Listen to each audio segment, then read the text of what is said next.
In the words of Angelo, there's a lot of potential for bloodshed. Sometimes it's a pretty close call. Whether it's a botched hit, the wrong target, or a very close call in some other way. Let's go through those scenarios. This guy was giving me tequila shooters. Oh God, everything is spinning. In college, Febby attempts to shoot Tony when he and Meadow are going back into their motel room. But luckily for Tony, Febby gets distracted and Meadow's standing so close to Tony that it would be difficult for Febby to be sure he wouldn't accidentally hit Meadow. And before you know it, the door's closed anyway. You're not mad, are you, Daddy? Little bit. I gave them to you. You're supposed to be. I I did. love you, Dad. I know.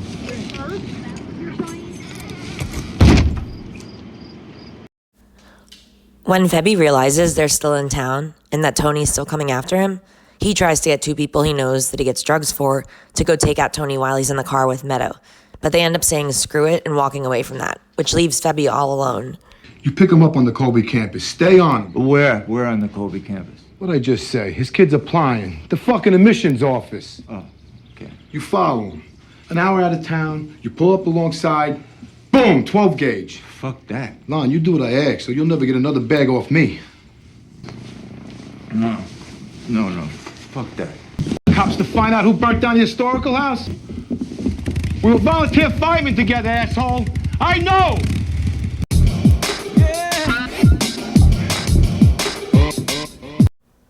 When Tony finds out about what Coach Hauser's been doing with Meadow's soccer teammate, Allie, it's no surprise that Tony, Sil, and Artie want to take him out.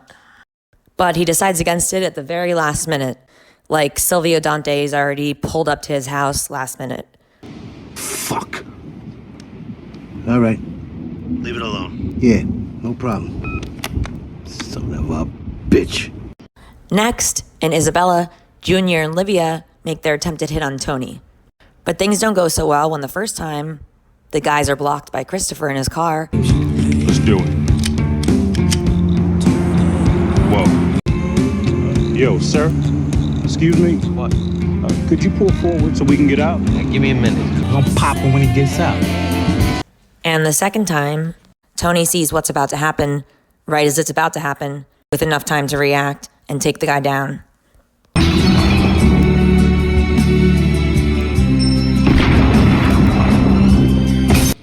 Tony, what did he do now? You don't blame him for setting the fire? Well, you're a bigger man than some. Even after these two failed hits on Tony, Livia still had another trick up her sleeve. And the third time was almost the charm. She tells Artie that it was Tony behind the fire at the old Vesuvio, and this angers Artie so much that he gets a gun and goes to meet Tony and points it at him. Keyword, he wouldn't touch Artie's place. He was telling the truth there. He didn't do anything. Someone else did it for him.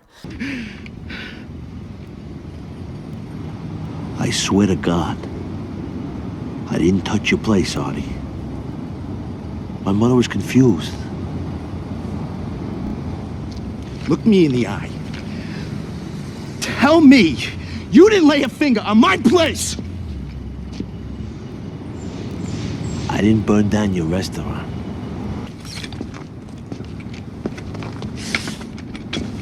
Take it easy! After Tony hears for himself that his own mother was egging June on to take out Tony, he goes to Green Grove with a pillow with the intention of smothering her. But he never gets that far because when he arrives, Livia is being wheeled out to the nursing unit after allegedly having a stroke. Look, she can't answer you. Her speech center's been affected. Yeah, my ass. In Season 2, Episode 8, Matt Bevilacqua and Sean Gismonte decide they need to step up and take action. So they shoot Christopher Moltisanti and tell Richie they were doing him a favor because he hit your niece. Sharp as a fucking cue ball, those two. Christopher survives. He's got no spleen gene, but he is alive. In Season 3, Episode 1, Patsy comes close to shooting Tony. Or trying to shoot Tony anyway. Patsy's all messed up because he knows that Tony's responsible for the killing of his twin brother, Philly, Spoons, and Patsy goes all the way to the Soprano backyard to do it. But then he decides against it and pees in the pool instead. What the hell? What?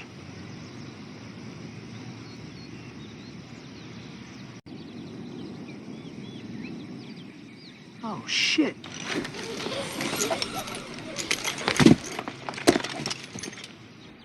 What should we do?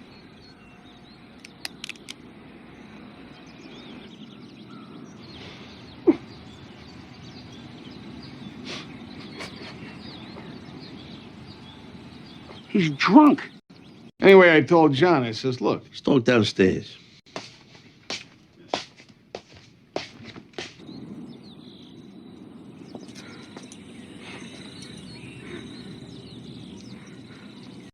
In season 3, episode 11, after Polly decides to mess with Valerie and the universal remote control, they kill him, but need to get rid of the body. Or so they think.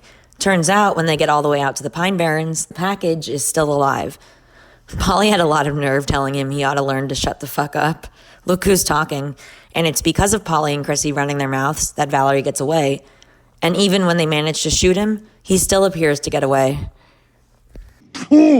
Keep digging. Not that it matters now. But we didn't come to your house to kill you. That mouth of yours. You gotta learn to shut the fuck up. How far is it to Atlantic City? I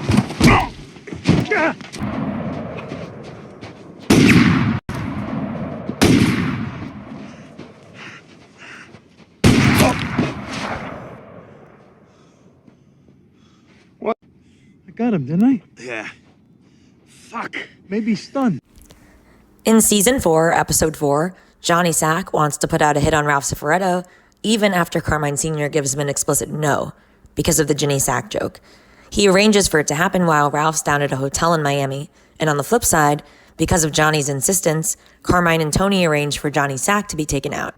Problem is, I don't know if John's hearing me. So what are you gonna do about it? Me? Nothing.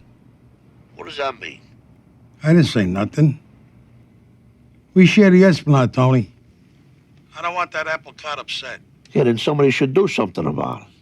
I appreciate your thoughts. You saying what I think you're saying? I didn't say nothing. So you make it easy for everybody. Take it out of the neighborhood. You want my advice? You'll call Lou DiMaggio. They may be old, my little nephew, but those dogs can still hunt. He'll be coming up through here next few days. That guy we're looking for, he's at the Del Rey Hotel in Miami. A friend with the paving problem. Send someone over there tomorrow to take care of it then. Are you sure you want to do this? I'd feel a lot better with the Pope's blessing. Just do as you're told. But then there's a last-minute change after Johnny Sack forgets his coat at home. Things had already been set in motion, but luckily they got a hold of the would-be assassins just in time. Hello. Listen, it's me. I just talked to my guy again. We're calling it off. I'm already out here, though. Like, right there. We'll work something out then. Don't worry about it. I want half. All right, whatever. Getting out? In the season 4 finale, arrangements are made to take out Carmine Sr. It was Johnny Sack's idea, and he was able to convince Tony to help out by agreeing to all of Tony's HUD and construction demands. Claims to my HUD business are irrigated. All right. All future construction projects, 60-40, in my favor. But once again, at the 11th hour, things are called off when Carmine decides he wants to sit down with Tony and come to a compromise over this ongoing HUD disagreement. Sack's gonna go to war, Tony. No, he's not. Turns out, Tony was right. He's ready to settle. Are you kidding me? Everything's in motion. Welcome to my world. Now, moving ahead to season 5, this is a big one.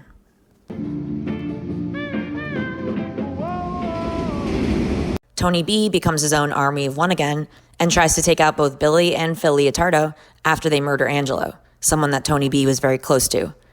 Tony B gets Billy, but not Phil. And this has big implications for the rest of the show, as Phil is a pivotal character in both seasons 6A and 6B. If he had died along with Billy, things could have been very different. Anybody ever die in your arms, you cocksucker? A family member, somebody you love? No. Well, give it time. See if I can't make that happen for you. Take that setup away. He ain't coming. Oh, Chris? South with the geese. Christopher is the logical sacrifice bun. To make up for the dead brother. Season 5, Episode 13, All Due Respect. We have Phil here walking up to Christopher's mother's house, asking if he's there, and then getting very, very aggressive. Oh! Excuse me. My son doesn't live with me. We're, from Alcoholics Anonymous. What's your name? Well, we're anonymous. I see his car's out front. He went to California or Vegas. I don't. Where the fuck is he? So we don't know that Phil would have tried to kill him if he had come out or if he had found Christopher there. But I think it's safe to say that Phil wasn't exactly feeling like a reasonable man at that moment, right after his brother had been killed. It's the guy's mother, Phil. It's the guy's mother. It is 4 o'clock in the afternoon. You are not even dressed. I got the impression you had something important to do. So AJ plans to do that. What's gonna happen to him? Your grandfather, I mean. Well, he's my great uncle. So your dad gonna do something? You know, the Emerto. We don't talk about that with outsiders. Cool. But I mean, he's not just gonna let him get away with it, is he? Well, I'll probably have to do something. Really? He goes to Junior's facility, brings the knife and all. But then when he actually sees Junior up close, he drops it and runs.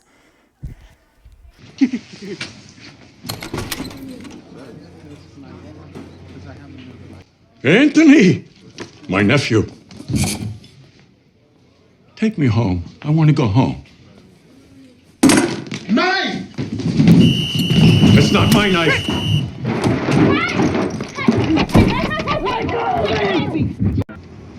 Season 6, Episode 20, The Blue Comet. Tony arranges for the Zips from Italy to come over to the States and whack Phil Leotardo, just like they successfully did with Rusty Emilio. They get Phil's schedule and the home address for his Gumar, so the Zips pull up and they see Phil Leotardo. It's game on. Who knew Phil spoke Ukrainian and was so worldly? DHL. Our package, DHL Express for Mr. Philip. He probably couldn't hear him very well, but if he could, perhaps he could have said, "There's no Mr. Philip here." Що ти робиш? Тату! La femmina stava miezza, eppure è seduta. Merda, chi? La figlia. A figlia? Ma che stiva a fare, loco? Talk to her in Ukrainian. Ukrainian?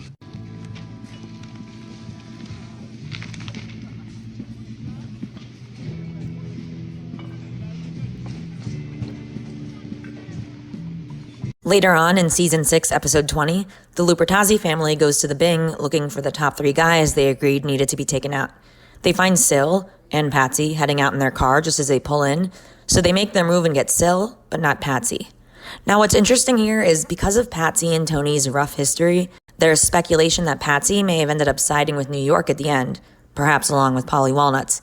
But this scene here always gives me the most doubt because I feel like they could have easily hit Patsy in addition to Sil.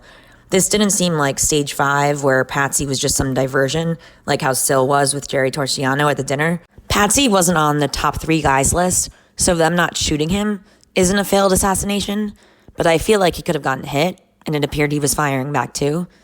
The Lupertazzi family thought they would have found Tony at the Bing too, but he wasn't there. So in the sense that they went for Sil ended up in a coma, likely died, that wasn't a failed hit, but they didn't find Tony. And in terms of Patsy and his actual loyalties, that's a big question mark too, but we're not going to go deep into that for the purposes of this video. Thanks for watching. I hope you enjoyed this video.